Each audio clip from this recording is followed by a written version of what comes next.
आदाब, आप देख रहे हैं सहारा न्यूज़ नेटवर्क का उर्दू चैनल आलमी सहारा। दिन भर की खबरों के साथ हाजिर हूं मैं सैयद मिराज। आइए डालते हैं नजर अब तक की सुर्खियों पर।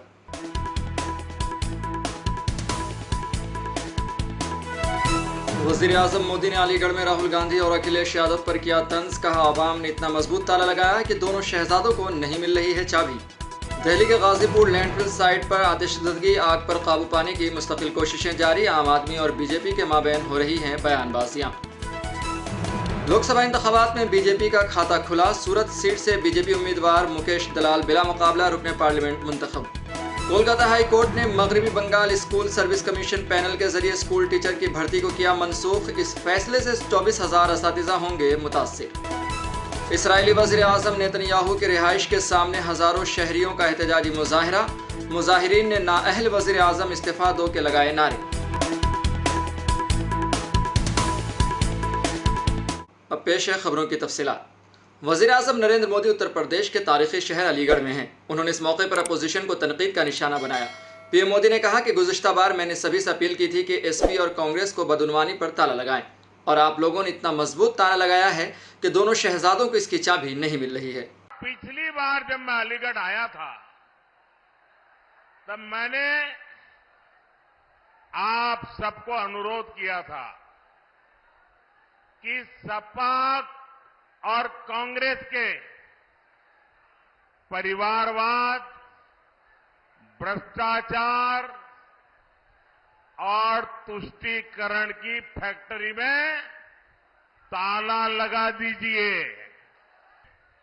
ऐसा मजबूत ताला लगाया, ऐसा मजबूत ताला लगाया कि दोनों शहजादों को आज तक इसकी चाबी नहीं मिल रही है।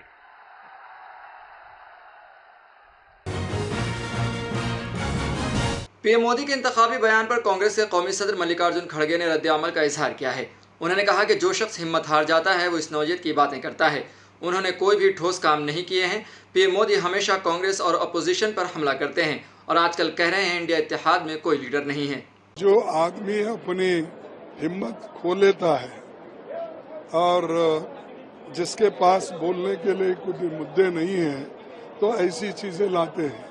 अगर उनके पास उनके ठोस मुद्दे हैं, ठोस काम है, वो बता सकते हैं। जैसा कि हमने नरेगा का बताते हैं, फूड सिक्योरिटी का बताते हैं, कंपल्सरी एजुकेशन का बताते हैं, आरटीए का बताते हैं और रूरल हेल्थ मिशन का बताते। ये हमने किया है, हम बता वैसा काम उन्होंने कहने दो जो जनता के भलाई के लिए और सबके लिए है। तो उनके पास कुछ नहीं बोलने के लिए। लोकसभा इंतखाबात के दरमियान गुजरात से भारतीय जनता पार्टी के लिए अच्छी खबर आई है। सूरत लोकसभा सीट से कांग्रेस उम्मीदवार की नामजदगी की मनसूखी के बाद बाकी 8 उम्मीदवारों ने भी अपने नाम वापस ले लिए हैं, जिसके बाद बीजेपी की बिला मुकाबला जीत यकीनी हो गई है। इसके साथ ही लोकसभा इंतखाबात में बीजेपी का खाता भी खुल गया है। यहाँ से बीजेपी के उम्मीदवार मुकेश दलाल हैं।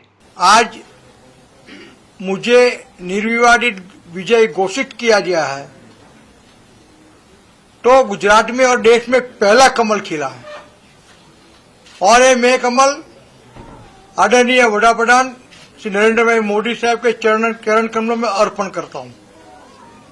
साथ में ही प्रधानमंत्री श्री नरेंद्र भाई मोदी साहब, अमित भाई शाह साहब, जेपी नड्डा साहब, हमारे आदरणीय श्री प्रदेश प्रमुख श्री CR पाटिल साहब, मुख्यमंत्री श्री भूपेंद्र भाई पटेल साहब का आभारी हूं कि इन्होंने मुझ पे विश्वास रख के मेरा चयन किया है। आज मुझे जो निर्विवादित विजय घोषित किया गया है वो इंडिकेट कर रहा है कि पूरे भारत देश में मोदी साहब ने जो 400 पार का लक्ष्यांक रखा है वो दिशा में पहला कदम है। केरल के तिरुवनंतपुरम से कांग्रेस के उम्मीदवार और मारूफ लीडर शशि थरूर ने इंतखाबी रैली की। इस मौके पर वो अपने हामियों के साथ खुशगवार अंदाज में नजर आए। उन्होंने मीडिया से बात करते हुए कुछ इल्जामात की तरदीद की। I'm sorry, this is a very disgraceful speech made by the Prime Minister. But you know, the fact is the people realize that when he says the Congress party is going to take all your wealth and give it to the Muslims, that this is just a nakedly communal appeal which normally any civilized election commission would disallow and warn the candidate for speaking like this. It's simply not decent, number one. Number two, it has never happened. The Congress party is constantly accused by Mr. Modi of having ruled the country for 65 years. Have we taken away people's wealth and given it to the Muslim community? What nonsense is this talk? How can the Prime Minister, a man I respect as the Prime Minister of India, how could he talk like this? I'm truly disappointed.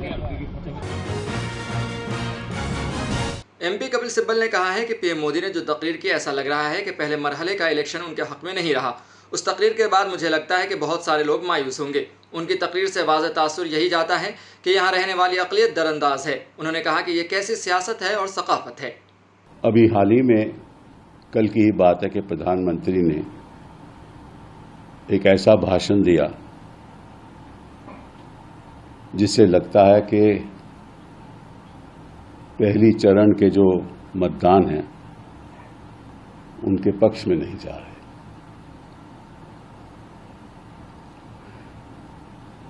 और उस भाषण के बाद मैं समझता हूं कि इस देश के करोड़ों लोग निराश होंगे। क्यों निराश होंगे? कि 1950 के बाद शायद ही ऐसा बयान किसी प्रधानमंत्री ने दिया होगा।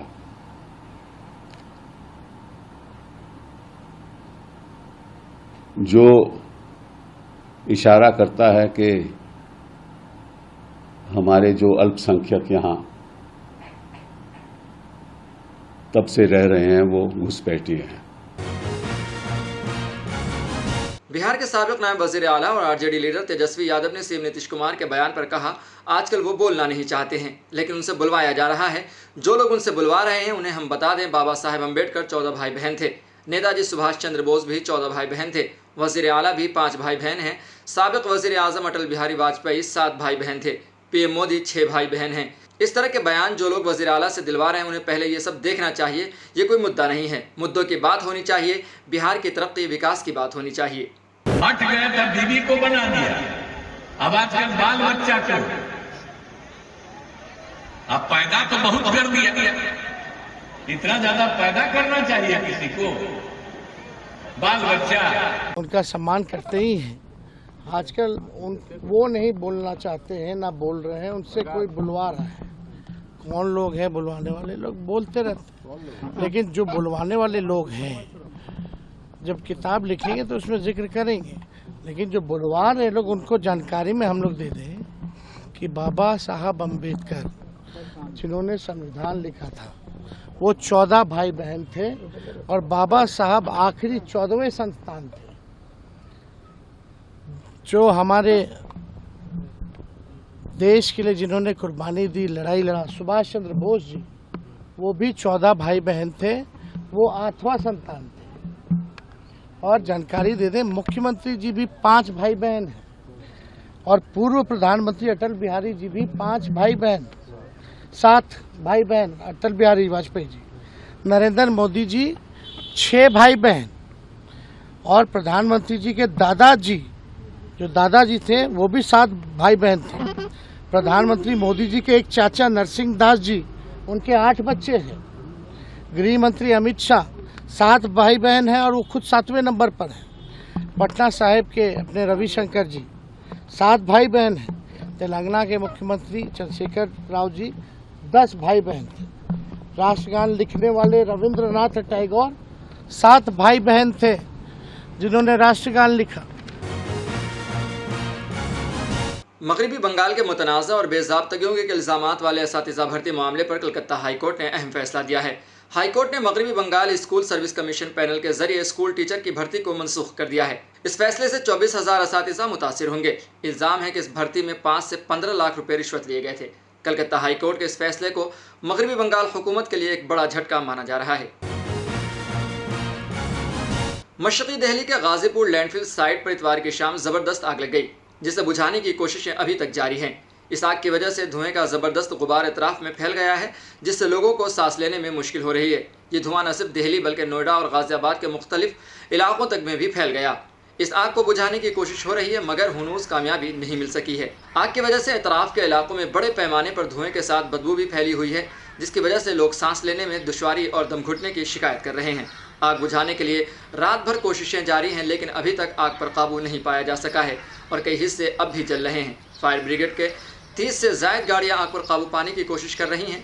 इसके अलावा दीगर आलात की भी मदद ली जा रही है। देखिए, कल शाम को जैसे ही मुझे मालूम हुआ कि गाजीपुर लैंडफिल पर आग लग गई है, तो मैं दिल्ली में नहीं थी और तमाम अधिकारियों से बातचीत हुई। डिप्टी मेयर आले मोहम्मद इकबाल जी यहाँ पर मौके पर जायजा लेने आए, साथ में यहाँ के विधायक कुलदीप कुमार जी जायजा लेने आए। अब पहले से स्थिति बेटर है। आप देख सकते हैं जो कल के विजुअल्स थे वो ज्यादा आग की लपटें दिखा रहे थे और तमाम जितने भी अधिकारी हैं मैं उनको धन्यवाद करना चाहूंगी कि पूरी रात यहाँ पर मौके पर रुक कर, और अभी तक भी आप देख सकते हैं तमाम अधिकारी यहाँ मौजूद हैं। सारे रिसोर्सेज फायर ब्रिगेड जो है सारी वो भी यहाँ आई हुई हैं और मैं फायर डिपार्टमेंट का भी धन्यवाद करना चाहूंगी। अभी 10 से 12 जो है एक्सकवेटर्स लगे हुए हैं जो स्थिति को कंट्रोल कर रहे हैं। साथ ही अलग अलग हमारे जितने जो डंपिंग पॉइंट्स हैं वहां से इनर्ट और सीएनडी वेस्ट भी मंगवाया जा रहा है ताकि स्थिति और कंट्रोल में आए। आप देख सकते हैं कल से जो है स्थिति कंट्रोल में है, डरने की बिल्कुल भी बात नहीं है। इसराइल के खिलाफ एहतजाजी मुजाहिरों का सिलसिला जारी है। इसराइली वज़ीर आज़म नेतन्याहू के रिहाइश गाह के सामने हजारों शहरियों ने एहतजाजी मुजाहिरे किए हैं। मुजाहिरीन ने नाअहल वज़ीर आज़म इस्तीफा दो के नारे भी लगाए। लोगों ने गजा में जंगबंदी और कैदियों की वापसी का भी मुतालबा किया। गजा में जहां इसराइली बमबारी की वजह से अमवात का सिलसिला जारी है, तो वहीं रफ़ह पनाह गुज़ीन कैंप में 3 फिलिस्तीनी जोड़ों की शादी की तकरीब मुनक़्क़िद की गई। रफ़ा के एक स्कूल में बेघर फिलिस्तीनियों के लिए कायम पनाह गुज़ीन कैंप में होने वाली इस तकरीब में रिवायती अंदाज में खुशियाँ मनाई गई। मालदीव के पार्लियामानी इंतखाबात में मोहम्मद मुइज़्ज़ पार्टी के PNC को बड़ी कामयाबी हासिल हुई है, जबकि हज़्ब इख्तिलाफ MDP को शिकस्त का सामना करना पड़ा है। खबर के मुताबिक मालदीव की 93 नशिस्तों वाली पार्लियामेंट में PNC को 66 नशिस्तें हासिल हुई हैं। फिलहाल खबरनामे में इतना ही। हमें दीजिए इजाज़त और ताज़ा तरीन खबरों के लिए देखते रहें आलमी सहारा।